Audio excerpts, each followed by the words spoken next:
Hello दोस्तों, happy Deepawali एवं happy Chhath पूजा। आजकल दीपावली हो या छठ पूजा हो या फिर कोई भी समारोह हो, शादी समारोह हो, इसमें आतिशबाजी एक परंपरा बन चुकी है। तो इस परंपरा में क्या होता है कि आतिशबाजी के दौरान बहुत सारे दुर्घटनाएं घटित हो जाती है। तो इससे बचने के लिए हमें आतिशबाजी से संबंधित कुछ नियमों का ध्यान रखना अति आवश्यक है। अगर हम इस तरह की कुछ सावधानियों को जानते हैं और अपने दिमाग में रखते हैं तो दुर्घटनाओं से बचा जा सकता है और समारोह को और अधिक खुशनुमा और आनंददायक बनाया जा सकता है। तो आइए हम बताते हैं सभी ध्यान रखने योग्य बातें को। आतिशबाजी के सामान पर लिखे अग्नि सुरक्षा संबंधी एवं प्रयोग विधि को ध्यान में रखते हुए ही इसका प्रयोग करना चाहिए।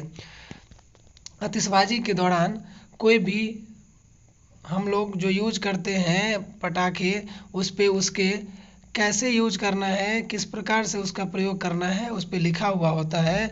तो हमें उस बातों का ध्यान में रखकर ही उसको पटाखे फोड़ना चाहिए। जब भी हम पटाखे जलाते हैं तो हमारे पास उसे बुझाने के लिए पानी होनी चाहिए या फिर रेत होनी चाहिए। अर्थात जब हमारे पास इस तरह की पानी और रेत रहेगी तो हम आसानी से उसे फैलने नहीं देंगे या फिर किसी भी प्रकार की दुर्घटना से बचा सकते हैं। और नेक्स्ट बात ये होगी कि प्रयोग में लाई जाने वाली जो भी पटाखे, फुलझड़ियाँ और रॉकेट इत्यादि हैं, तो उसे प्रयोग करने के बाद पूरी तरह यह आश्वस्त हो ले कि उससे आग बुझ जाए। अक्सर हम देखते हैं कि जब पटाखे का प्रयोग कर लिया जाता है उसमें उसी तरह आग लगे हुआ छोड़ दिया जाता है, चल दिया जाता है। तो इस बात का हमेशा ध्यान रखना चाहिए कि उसे छोड़कर जाना नहीं चाहिए, उसे पूरी तरह रेत से ढक देना चाहिए या फिर पानी डालकर बुझा देना चाहिए।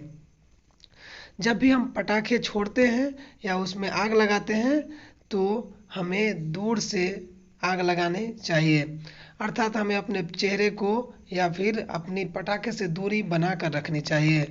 और जब भी पटाखे जलने लगे तो जल्द से जल्द वहाँ से हटने की कोशिश करनी चाहिए।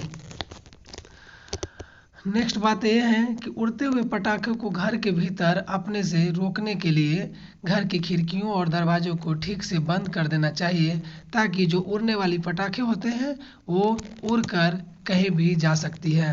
तो इस बात का भी ध्यान रखना चाहिए। हमेशा जो पटाखे हमें यूज करना चाहिए वो ओरिजिनल होनी चाहिए, अर्थात डुप्लीकेट नहीं होनी चाहिए। डुप्लीकेट पटाखे जो होते हैं वो सही से नहीं एक्सप्लोज कर पाते हैं और उससे दुर्घटनाएं होती है। उससे किस प्रकार दुर्घटनाएं होती है कि जिस प्रकार हम एक बार उसमें आग लगाते हैं और वो जलता नहीं है और जिससे हमें दोबारा उसे देखना पड़ता है कि क्यों नहीं जला, उसी बीच में वो क्या होता है कि फट जाता है और जिससे हम दुर्घटनाग्रस्त हो सकते हैं। बच्चे जब पटाखे जलाएं उस मौके पर किसी बड़े को उपस्थित होना जरूरी होता है। बच्चों को आतिशबाजी ना करने दें। बच्चों को आतिशबाजी कराते समय खुद वहाँ उपस्थित रहना चाहिए गार्जियन को, ताकि किसी भी प्रकार की अनहोनी से बचा जा सके और उन्हें आवश्यक दिशा निर्देश दिया जा सके। कई बार देखा जाता है कि आतिशबाजी के दौरान कभी किसी का आंख जख्मी हो जाता है पटाखे के से निकली हुई वस्तुओं से, जिसकी हमें ध्यान रखते हुए ही प्रयोग करना चाहिए। हमेशा आतिशबाजी खुले मैदान में करनी चाहिए जहाँ पे पर्याप्त जगह हो, ताकि लोगों को क्षति न के बराबर हो। उड़ने वाले पटाखे को फूस के घर या फूस के ढेर या जंगलों के आसपास नहीं जलानी चाहिए। यदि आवश्यक हो तो आतिशबाजी के दौरान, अगर संभव हो तो आतिशबाजी के दौरान चश्मा का प्रयोग करना चाहिए और जूते का भी प्रयोग करना चाहिए, ताकि पटाखों के जलने के बाद कोई अपशिष्ट पदार्थ आँख या चेहरे को नुकसान न पहुँचाए। और जूते पहनने से आतिशबाजी के दौरान आग लगाकर भागने के दौरान पैर सुरक्षित हो, इसलिए जूते आवश्यक है। आतिशबाजी के दौरान आंखों में बारूद या अपशिष्ट पदार्थ पड़ने की समस्याएं आम हो रखी है।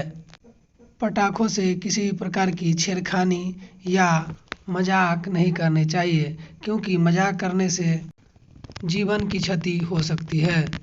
पटाखे कभी भी बीमार व्यक्ति के पास नहीं जलाना चाहिए, इससे उन्हें परेशानी हो सकती है। हमेशा पटाखा जलाते समय सूती वस्त्र ही पहननी चाहिए एवं ढीले तथा सिंथेटिक कपड़े नहीं पहननी चाहिए। फुलझड़ी तथा अन्य पटाखों को आंखों से दूर रखनी चाहिए, ताकि आंखों में किसी प्रकार की समस्या न हो। अगर दुर्घटनावश आप जल जाएं, तो जले हुए स्थान पर ठंडा पानी डालते रहना चाहिए जब तक कि दर्द कम न हो जाए, और किसी नज़दीकी डॉक्टर से मिलनी चाहिए। हाथ में रखकर किसी भी पटाखे को नहीं जलाना चाहिए, यह घातक तथा शरीर के अंग को प्रभावित कर सकता है।